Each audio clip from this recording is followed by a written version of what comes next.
Very good morning, all of you.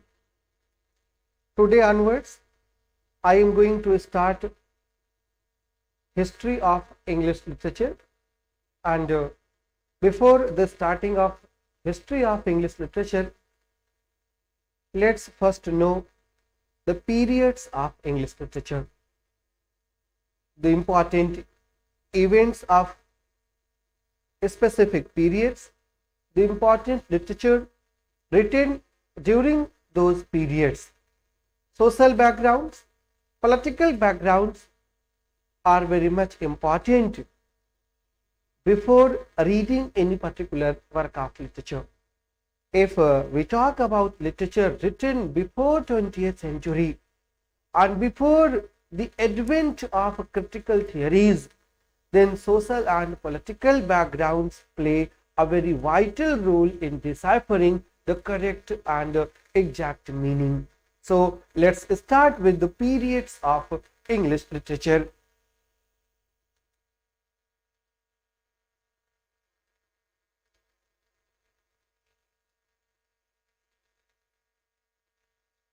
Periods of English literature. As you know that origin of all literature lies either in religion or in war. Literature first started in the form of prayer in favor of different gods, like in honor of Dionysus, Greek people used to sing songs. In honor of different gods, our rishis used to sing richas, right? They created Vedas in honor of different gods. And then literature takes its origin in war. As you know that people of the antiquity, people of the ancient era were fighters by birth, and they used to fight one another to prove their supremacy. And in this way we see all the epics, Homer's Iliad, Odyssey, and Virgil's Aeneid, and in Sanskrit you say Mahabharata. These all the poems are war poems. They were war songs, right? So basically there are two origins of literature, religion and war, and after sometimes both intermingled. And then we see a poem like Milton's Paradise Lost, that is based on religion, Christianity, as well as war of devils, right? War of Satan against gods, right? Both the term intermingled. But in the beginning there were two forms of literature, religion and war, right? So literature starts from this very point in classical literature, classical era, in Greek literature and Latin literature, and then when we come to English literature the same thing happens, right? यहाँ पर भी वही चीजें होती हैं. So the very first period that belonged to English literature, it's called Anglo-Saxon period or Old English period. Anglo-Saxon period or Old English period. What do you mean by Old English? Who were Angles and who were Saxons, and from which country they came here, from which country they came to England, right? These are the basic questions of this period, and their literature decides their origin, their literature shows, reflects their etiquettes, their literature reflects their behavior, their way of fighting, and their way of hiding their identity, right? Anglo-Saxons, Angles and Saxons were German tribes, and around 5th century they came to the shores of river Thames, and when they came to the shores of river Thames they fought the inhabitants of the area. And who were the inhabitants of the area before the arrival of Angles and Saxons? They were Romans. And when they started constant fighting, constant making chaos, then the Romans, being civilized, they retreated to their native places. And यहाँ पर क्या होता है? They started fighting each other. Basically, there were three tribes: Angles, Saxons, and Jutes. And when I will talk about Anglo-Saxon literature, then once again I will explain each and every tribe. Right? There were several types of Celtics. They are also called Celtics. And who were they and what were their roles in the making of literature? I will talk about all of them. And when Angles and Saxons established their empire around 450, then their dialects became common, और उस common dialect को Old English कहा जाने लगा. This was the beginning of linguistic history, you could say. यहीं से linguistic history शुरू होती है Old English period से. And if you talk about the important poets of the era, then they were merely on fingertips, right? Poets like Cynewulf, you know, other name. And then there was a great historian called Venerable Bede. And then there are a number of poems without the name of the writer, anonymous poems. Like the first great English epic, first national epic, it was written in Old English, was Beowulf. And who was the writer of the Beowulf? It is unknown. And once UGC has asked question on the authorship of Beowulf, and once DSSB, PGT, there was a question on the authorship of Beowulf. Right? So Beowulf was anonymous. We will talk at length when we will start period each one by one. Here in today's video, we are talking only about the periods of English literature and their exact dates, their demarcation, right? From 450 to 1066. In 1066, another tribal group came to the shores of Europe, to the shores of River Thames, and this time not from Germany but from France, right? Angles and Saxons were German tribes, and in 1066, from France, there is a place, Normandy. Another tribe came, and this tribe came under the leadership of William the Conqueror. William the Conqueror defeated the combined forces of Angles and Saxons, and then after defeating them, they established their own empire. And this year 1066 is called, what it is called? It is called the year of Norman conquest.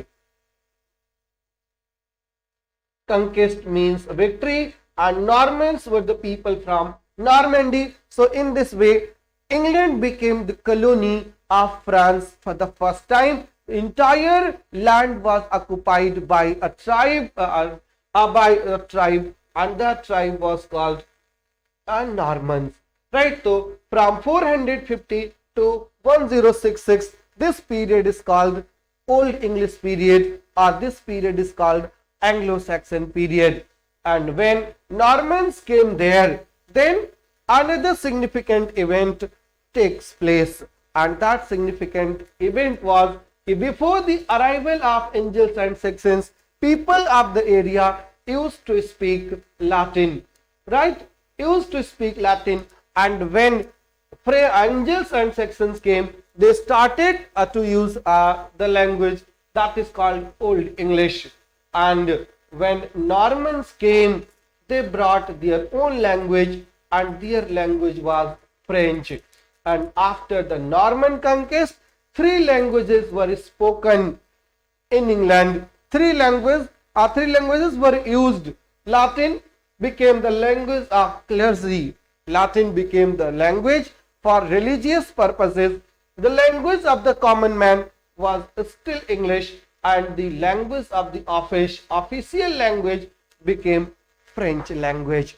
Right? This happened after the Norman conquest, and this one is also very important questions. How many languages were spoken after the Norman conquest? Yeah, how many languages were there in England after the Norman conquest? Then your answer is there were three languages: Latin for religious purposes, English was spoken by common folk, and French was used by the officials, by the administrators. It was the official languages, right? Notices and other things were issued by the government in French language. Clear? I hope these all points are clear.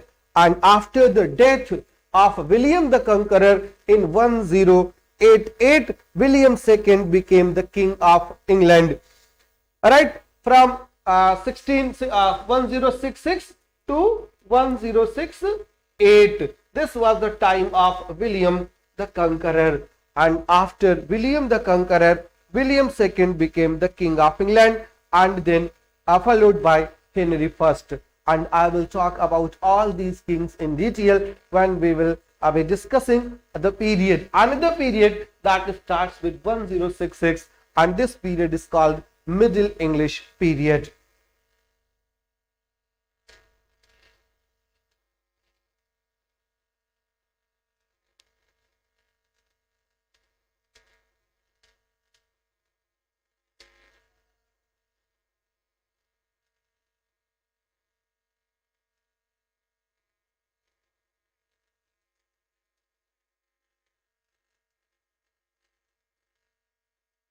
This period is called Middle English period. Middle English period starts with the Norman conquest in 1066, and it came to a close after the end of 100 years of war in 1453, and somewhere you can also find another date, 1485, right? 1066, Anglo-Saxons were defeated and Normans established their empire, and in 1453 French were defeated by English people, right? 100 years of war started in 1337 and it concluded in 1453. Almost 117 years तक का ये war है, but in history of English literature it is called 100 years of war.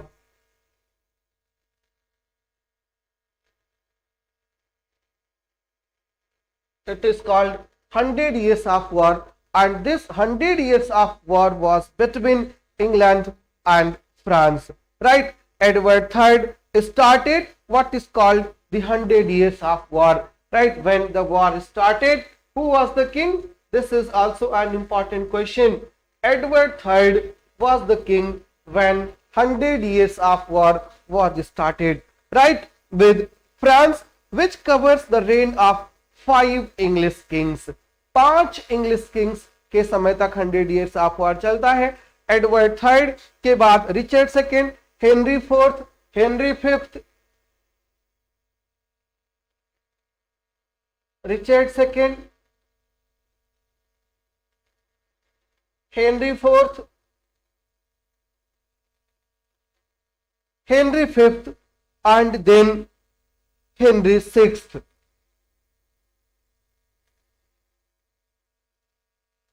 Three Henrys, right? From Edward III to Henry VI, right? This was the period of 100 years of war, and 100 years of war saw 5 English kings. It means 5 English kings participated in 100 years of war. 5 English kings participated in 100 years of war that concluded in 1453, right? Till 1453, as Edward III's mother was a French princess, he claimed the throne of France when on the death of French King Charles IV in 1328, right? और यही main reason था उनके war का, और 100 सालों तक चलता है, और उसमें विजय किसकी होती है? उसमें इंग्लिश किंगडम की विजय होती है. और as soon as English as a nation emerged victorious, another war starts, and that war is called War of Roses, right? War of Roses was between two families of England. That was a civil war, and it ran for 30 years.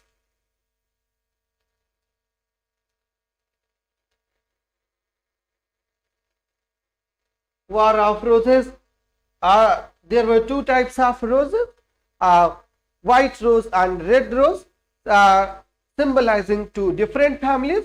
And then in 1485, Henry VII became King of England.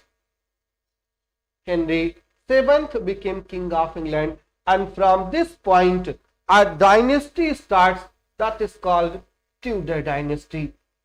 Right? Tudor dynasty, and in Tudor dynasty we have Henry VII, then we have Henry VIII, and after the death of Henry VIII, his son Edward, and then Henry VIII's daughter Mary became the queen, and after Mary, another daughter of Henry, Elizabeth, became the Queen of England. Right? So these five kings belong to belong to Tudor dynasty, and Shakespeare's history plays especially focuses on the Tudor plays. Right? And not only Tudor plays, but Shakespeare lived during the reign of Tudor queen, and in his plays he eulogized the Tudor kings. Shakespeare also wrote the play Henry IV, Henry V, Henry VI.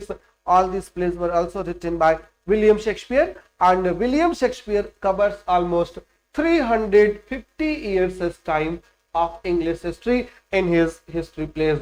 Around 350 years' time were covered by William Shakespeare in his history plays, and the two significant events of this Middle Age was War of Roses and 100 Years of War, the conquest of England over France. Right? And if you talk about literature, then during this Middle Ages we have two important segments of literature. One is called Italian literature, and in Italian literature you will go through Petrarch, Boccaccio, Dante, and other minor ones. And in England, here you see Geoffrey Chaucer, William Langland, John Gower, and then followed by Scottish Chaucerians and English Chaucerians. Right? Two groups followed by Geoffrey Chaucer. So these are the important points related to Middle English period. And one more point here is important, that is Dark Ages. Right? यहीं पर एक Dark Ages भी होता है, और in 1453 Renaissance starts, and Renaissance was the reawakening.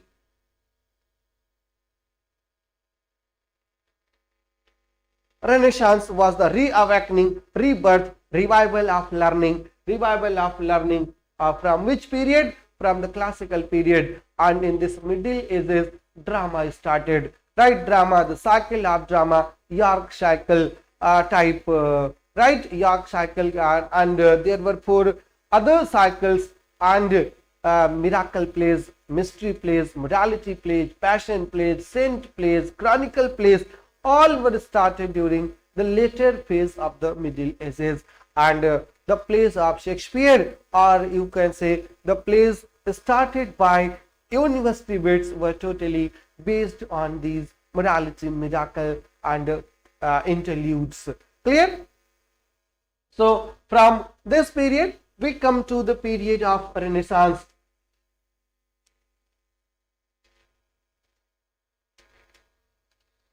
Renaissance especially starts after the fall of Constantinople in 1453. Constantinople was the capital of the Byzantine Empire, and in 1453 Constantinople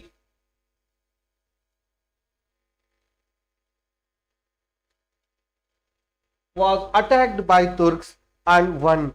Right? And then starts Renaissance, and Renaissance first came in Florence. From Florence it spread in Italy, and then from Italy it spread in entire Europe. And in this period, Renaissance was the period of scientific discoveries, period of scientific inventions, geographical discoveries,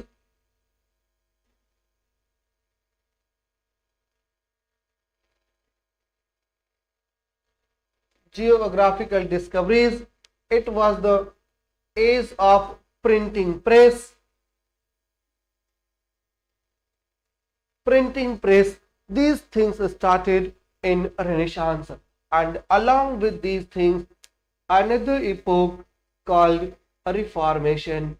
It also started during the Renaissance under the leadership of Martin Luther. Right? Scientific inventions, geographical discoveries. Right? India, the sea route of India was discovered in 1498. Sea route to America was discovered in 1492. Australia was discovered. So these were the geographical discoveries. Right? Ptolemy's theories that the sun rotates around the earth was overturned by Galileo. Right? So these were the inventions, these were the scientific developments, scientific advancements, and the first printing press was also established in Renaissance, and especially in England, first printing press was established by Caxton. Right, तो ये सारी चीजें इस renaissance में है. अगर हम English renaissance की बात करें, इंग्लिश रेनेसांस पीरियड की बात करें, तो इंग्लिश रेनेसांस कहां से शुरू होता है? इंग्लैंड का रेनेसांस शुरू होता है when Queen Elizabeth came to the throne in 1558. From 1558 till 1603 Queen Elizabeth was the queen of England, and this phase is called Elizabethan age. Queen Elizabeth was the patron of English, and especially she used to go to watch plays, and plays were performed in her court in her honor. Right? So poets like Philip Sidney, poets like Edmund Spenser, poets like Christopher Marlowe, poets like Shakespeare emerged during this period, and during Elizabethan age, London was called the nest of singing birds. Right? It means everybody was trying his hand in the field of literature, in the field of poetry. Right? University wits, Christopher Marlowe, Thomas Lodge, Robert Greene, Thomas Nash, these were the significant poets, significant dramatists of the Elizabethan era. Right? Shakespeare was no doubt unparalleled. Right? Shakespeare started writing during the Elizabethan era. Right? So this is the first phase of Renaissance in England. Second phase of Renaissance, after the end of Tudor dynasty, Queen Elizabeth was the last monarch of Tudor dynasty, and from here 1603 another dynasty starts. That dynasty is called Stuart dynasty.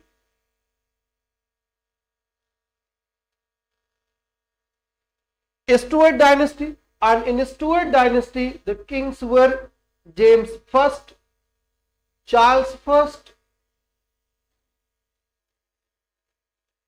Charles II, and James II.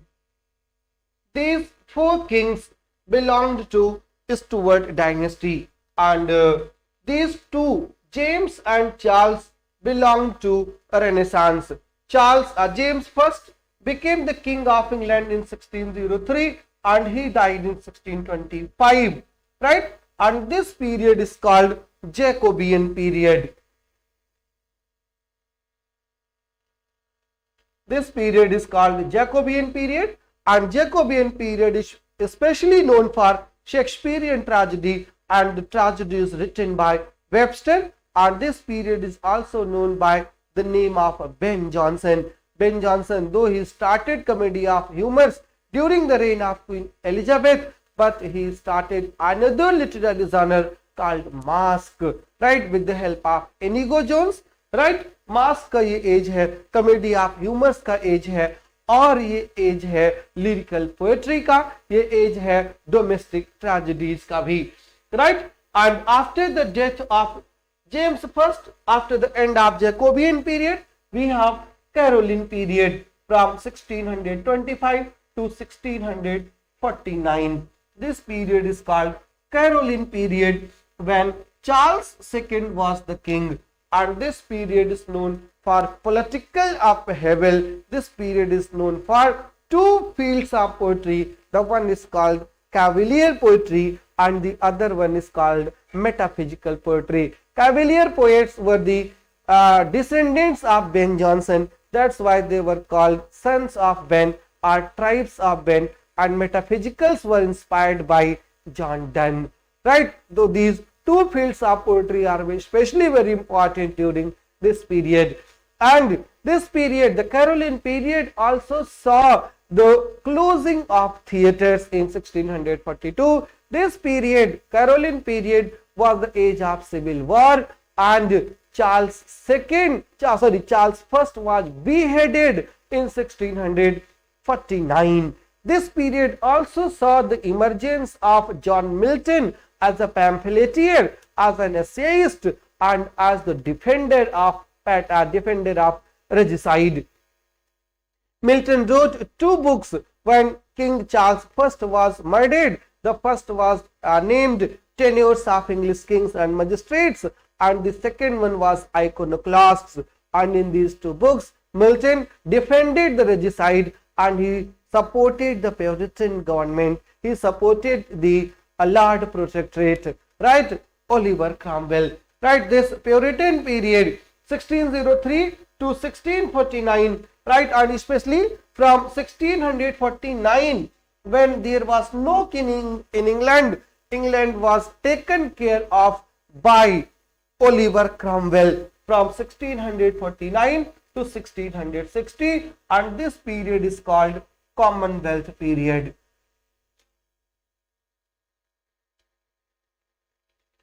This period is called Commonwealth period from 1649 to 1660, when Oliver Cromwell was the Lord Protector and Milton was the Latin Secretary. And in this period, Commonwealth period, Milton became blind. He wrote his famous sonnet on his blindness, and Milton started the composition of his epic Paradise Lost.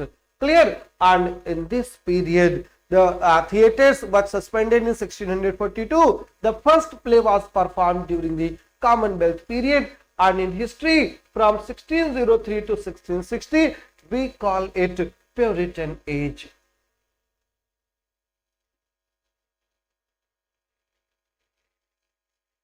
Puritan Age. Puritan, who is a Puritan? Puritan is one who seeks purity in all spheres of life, in religion, in parliament, in behavior, in literature. Everywhere they seek purity, and that's why they are called Puritan, right? And during the Civil War in from 1640 around 1649, there were two political sects. The first one was the supporters of the king, and they were called Cavaliers, and those who were against the king, they were called Roundheads because of their hairstyle, right? They were called Roundheads. Clear? And after Commonwealth period, here Renaissance concludes, right? Here Renaissance concludes, and Milton is called the last child of Renaissance, right? Milton is called the last child of Renaissance. Another period in history of English literature starts, and that period is called Neoclassical period, right? Neoclassical period starts in 1660.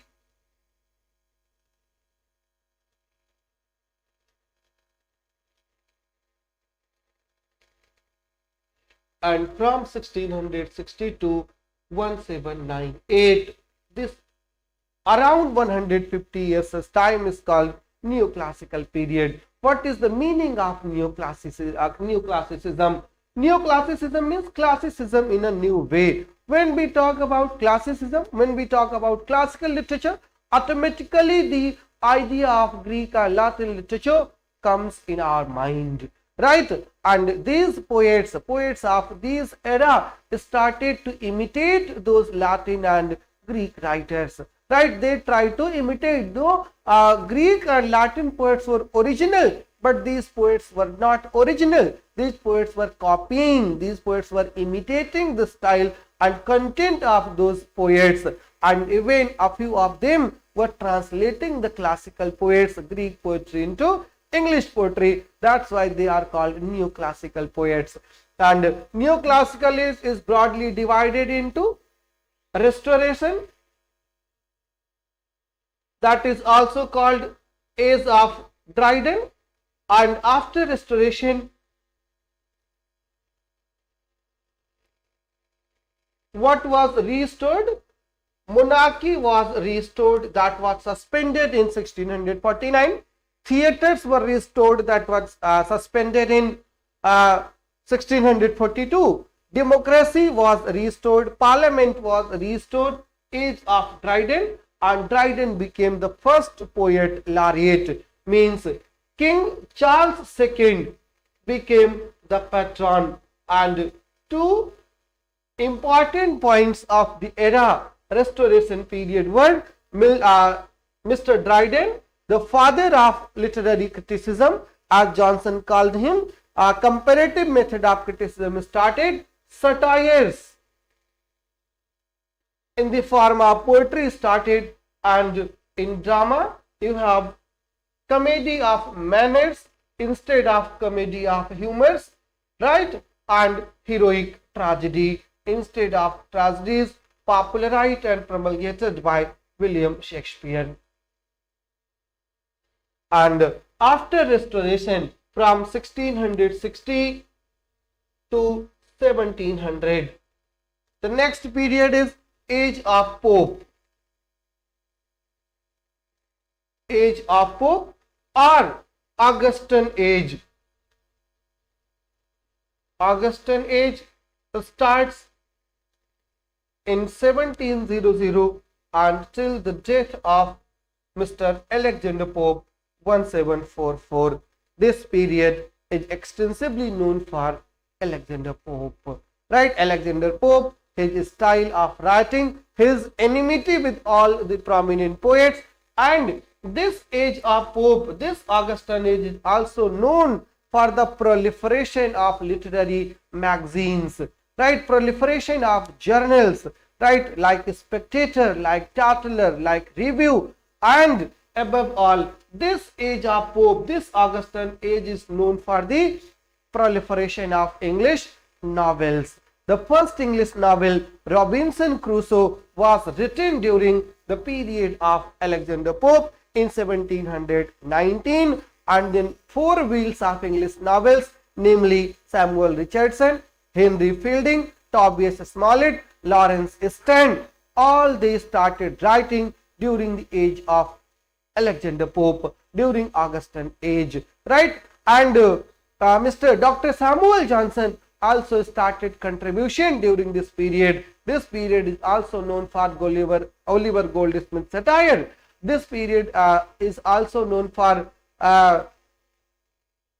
satires written by Jonathan Swift, and this period is also known for the clubs created by Richard Steele. This period is also known for the coffee house culture, right? So especially this age, 18th century, is called Age of Enlightenment.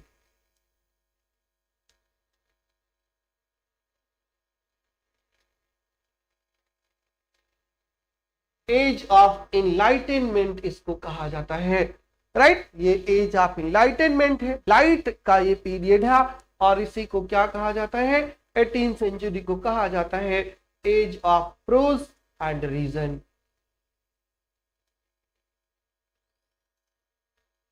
Age of prose and reason कहा जाता है इस 18th century को। Clear? तो ये age of pope है, और जो सेकेंड हाफ है उसको एज ऑफ जॉनसन कहा जाता है।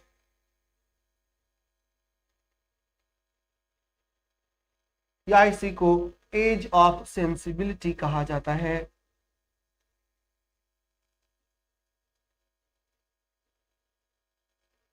एज ऑफ जॉनसन कहा जाता है, या इसी को एज ऑफ सेंसिबिलिटी कहा जाता है। और ये एज जाना किस लिए जाना जाता है?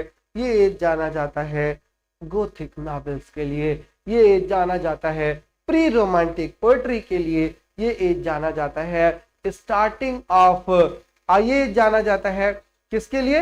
ये जाना जाता है विलियम ब्लेक के लिए, ये जाना जाता है विलियम कूपर के लिए, और ये जाना जाता है जो है डॉक्टर सैमुअल जॉनसन के डिक्शनरी के लिए, डॉक्टर सैमुअल जॉनसन के प्रीफेस टू शेक्सपियर के लिए, और बायोग्राफिकल क्रिटिसिज्म के लिए जाना जाता है जो डॉक्टर सैमुअल जॉनसन की थी, lives of the eminent English poets, जिसमें उन्होंने फिर 52 पोएट्स की बायोग्राफी दी थी। राइट, तो ये उन सारी चीजों के लिए जाना जाता है। ये 18th सेंचुरी का पीरियड है जिसको हम age of prose and reason, हम नहीं, मैथ्यू अर्नल्ड ने जिसको age of prose and reason कहा था, जिसको ऑगस्टन एज कहा जाता है। अब ऑगस्टस कौन थे? Octavian Augustus being the first emperor of Rome, और he was the patron of Virgil, और उन्हीं को ये लोग इमिटेट कर रहे थे, इसलिए इस एज को भी ऑगस्टन एज के नाम से जाना जाता है, इसको भी ऑगस्टन एज कहा जाता है।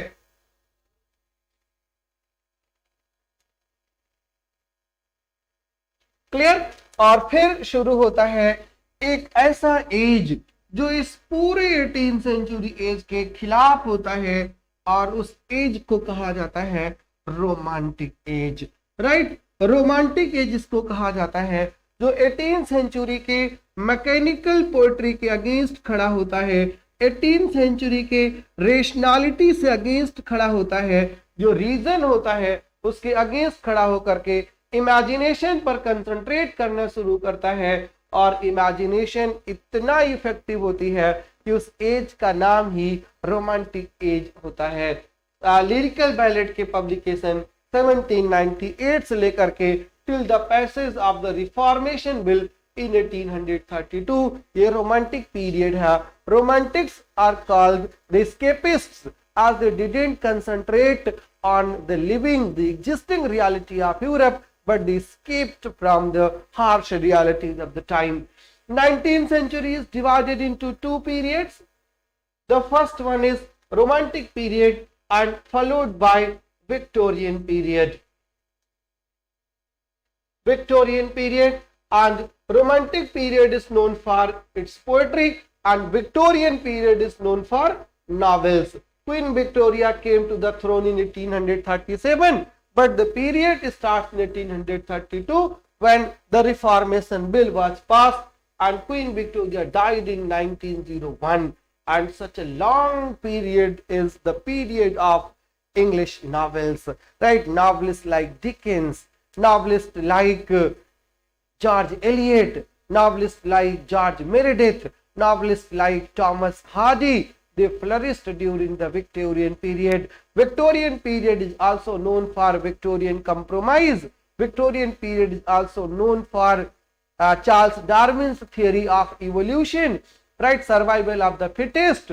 And Queen Victoria's period is also known for many political upheavals, and including Indian Sepoy mutiny in 1857.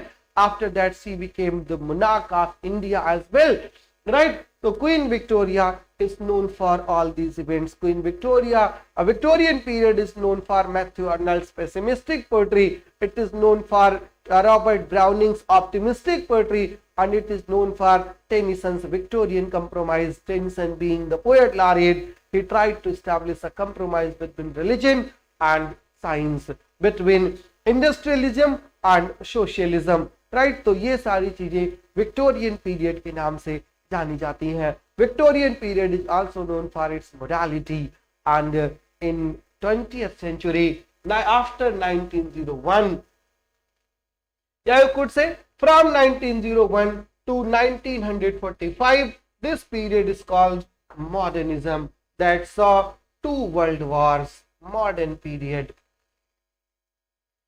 George V became the king, and before George V, Edward VII was the king, right? Modern age saw the two world wars, and this period is the period of disintegration. This period is the age of frustration. This period is the age of separation, not only in the field of literature, but in the real life as well. And after this period, after the period of integration, disintegration, after the period of war, and after the period after losing several lives, another period starts, that is called postmodern period, and postmodern period starts celebration of disintegration, starts celebration of frustration, starts celebration of separation. Enough is enough. Now let's enjoy. And postmodern period became the witness of nonsense literature, right? Theater of the absurd, where there was nothing significant, right? But there was 20th century is known for its literature. 20th century is known for its criticism. The second half of the 20th century especially is the age of literary criticism. Several theories developed, right? Several theories developed, and people started researching on several theories, and texts like William Shakespeare's plays were interpreted from the post-colonial point of view, right? Texts like Wordsworth were interpreted from the feminist point of view, right? From the feminist, from the Marxist point of view, until eco-criticism, and then theory after theory, post-theory, and it still continues.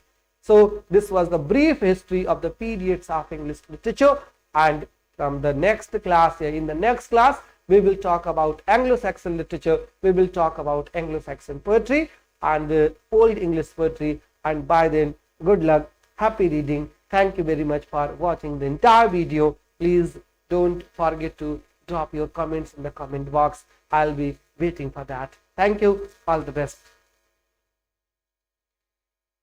Thank you.